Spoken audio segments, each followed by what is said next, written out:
Hello everyone, আসসালামু আলাইকুম। রোদ ঝলমল একটি সকাল নিয়ে চলে এলাম আপনাদের সামনে। এটা ছিল আমার লাস্ট উইকেন্ডের ভিডিও। নিজের ব্যাকইয়ার্ড গার্ডেন থেকে কিছু ভেজিটেবল তুলে নিয়ে আসলাম। নিজের হাতে বাগানের ভেজিটেবল, সেটা যাই হোক না কেন আনন্দ অন্যরকম। সামারও প্রায় শেষ হয়ে আসছে, তাই মোটামুটি ভেজিটেবল তুলে নিয়ে আসলাম। আর সেই সাথে এত সুন্দর ওয়েদার দেখে মনে হলো যে বারবিকিউ করে নেই, কারণ উইন্টারে আর বারবিকিউ করা হবে কিনা জানি না। তো যেই ভাবনা সেই কাজ, ফ্রিজে যা যা ছিল সব নিয়ে মাঠে নেমে পড়লাম।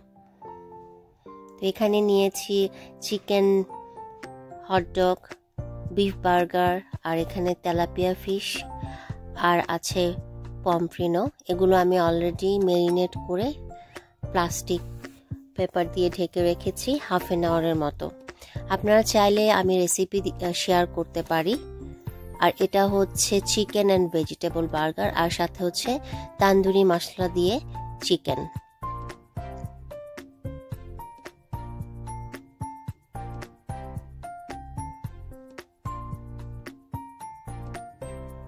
এই তো বারবিকিউর জন্য আমার সব জিনিস মোটামুটি রেডি। সেই সাথে নিয়েছি সুইট কর্ন। আমরা সবাই সুইট কর্ন খুব পছন্দ করি।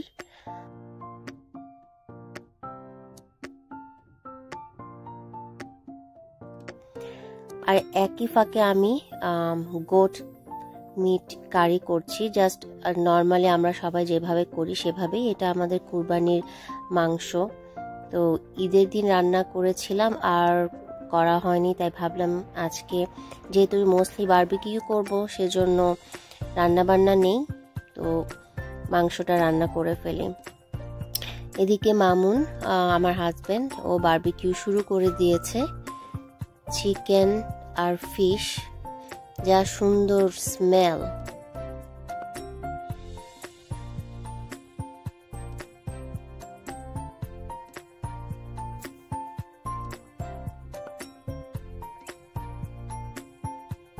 তো আমি এদিকে অনিয়নটাকে একটু অলিভ অয়েল ড্রিজল করে নিলাম, সেই সাথে সল্ট পেপার উপরে স্প্রেড করে নিলাম। তো বার্গারের মধ্যে এই বারবিকিউ করা অনিয়নটা কিন্তু খুবই মজা লাগে। আর সেই সাথে কর্নের মধ্যে দিয়ে দিলাম প্যাপ্রিকা, সল্ট পেপার, আর অল্প একটু বাটার। এই তো বারবিকিউ অলমোস্ট শেষের পথে। এখানে সব কিছুই আপনারা দেখতে পাচ্ছেন, চিকেন, ফিশ রেডি। সেদিকে বার্গার, হটডগ সবকিছুই মোটামুটি ডান। এবার শুধু খাওয়ার পালা। যে আরেক ব্যাচ তুলে দিল।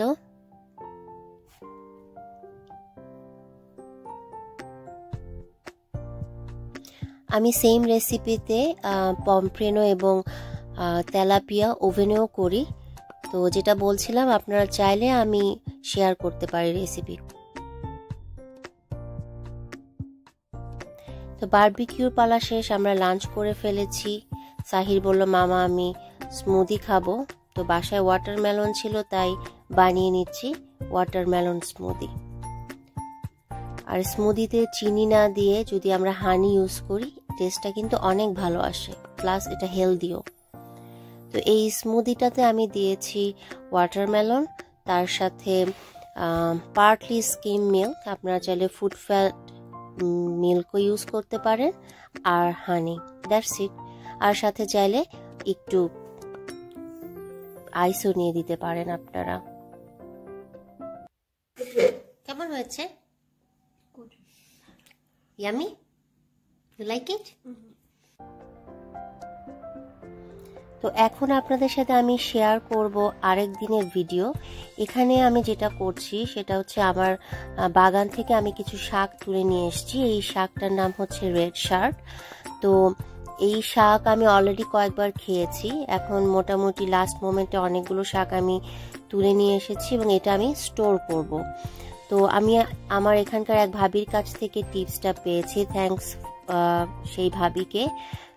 কিভাবে আমি ফ্রিজারে এই শাকটা স্টোর করে রাখতে পারি যাতে আমি উইন্টারেও এটা খেতে পারি। আর এভাবে 6 মাস পর্যন্ত এই শাকটা স্টোর করা যায়। তো আর কিছুই না, শাকটাকে আমি ছোট ছোট পিস করে কেটে নিয়েছি আর শুধুমাত্র হলুদ দিয়ে সেদ্ধ করে রেখেছি। লবণ দিব না, লবণ দিলে যেটা হয় যে একটা তেতো ফ্লেভার চলে আসতে পারে।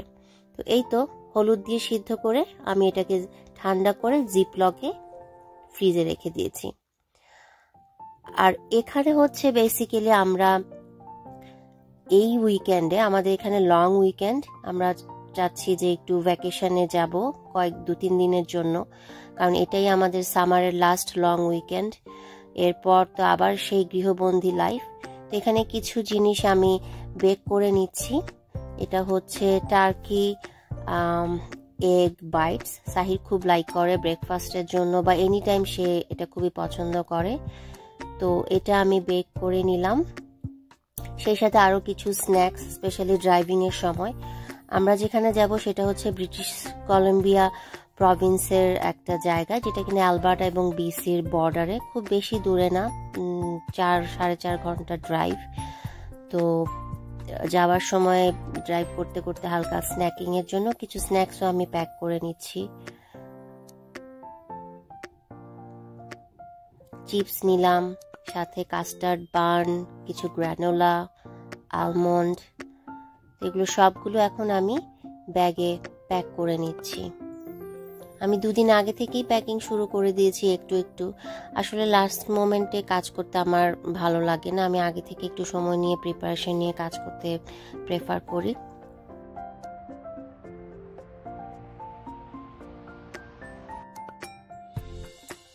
আর এগুলো হচ্ছে আমার ড্রিঙ্কস। আমি এই ড্রিঙ্কসগুলো খুব পছন্দ করি। এগুলো বেসিক্যালি স্পার্কলিং ওয়াটার, বিভিন্ন ফ্লেভারের। আর 7 আপ হচ্ছে মামুনের জন্য। তো এগুলো অলরেডি আমি ফ্রিজে রেখে দিয়েছি যাতে যাবার সময় জিনিসগুলো ঠান্ডা হয়ে থাকে। তো অ্যালমন্ড আর গ্রানোলা আসলে আমি হোল প্যাকেটটা নিয়ে নিয়েছি। ভাবলাম যে 2-3 দিনে আসলে এত খাওয়া হবে না, তাই প্যাকেট খুলে আমি আবার জিপলকে নিয়ে নিচ্ছি।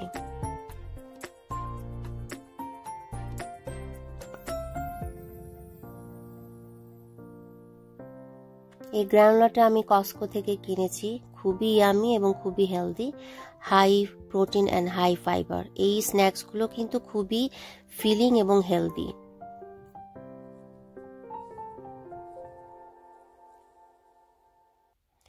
কাজ করতে করতে আমি টায়ার্ড হয়ে গিয়েছি, তো সেই ফাঁকে আমি একটু পানি খেয়ে নিলাম।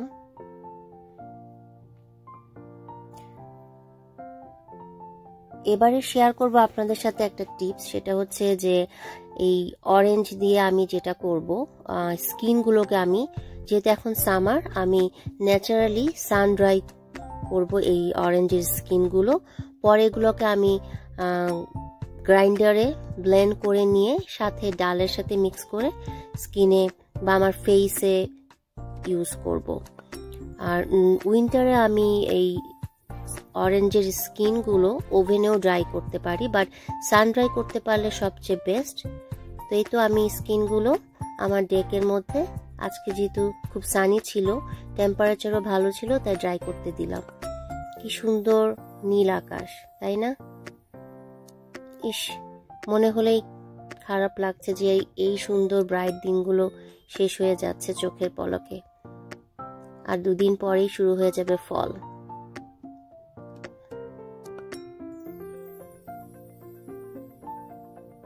অরেঞ্জটা রেখে দেব ফ্রিজে, আর সেই সাথে টুকিটাকি হাঁড়ি পাতিলগুলো ধুয়ে নিলাম।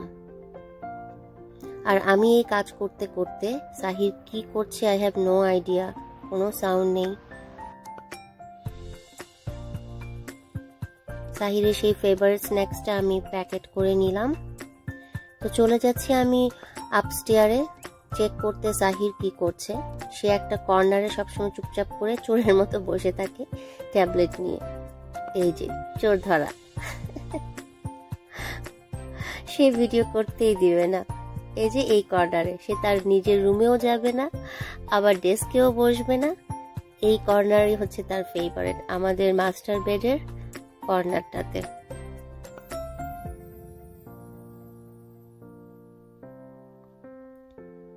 আপনারা সবাই দোয়া করবেন আমার এই ছেলেটার জন্য। ওর ফেসে এই গরমে কিছু একটা উঠছে, সেজন্য আমি ওর যে কপালের এখানে নিম প্যাক দিয়ে দিয়েছি। এটা কয়েকবার দিলেই ভালো হয়ে যায়। তারপরেই তো কাজকর্ম শেষ করে আমি আবার একটু অফিসের কাজ নিয়ে বসবো। তো এই ছিল আমাদের আজকের ভিডিও। আপনারা আশা করি সবাই ভালো থাকবেন, আমাদের জন্য দোয়া করবেন। দেখা হবে নেক্সট ব্লগে। আল্লাহ হাফেজ।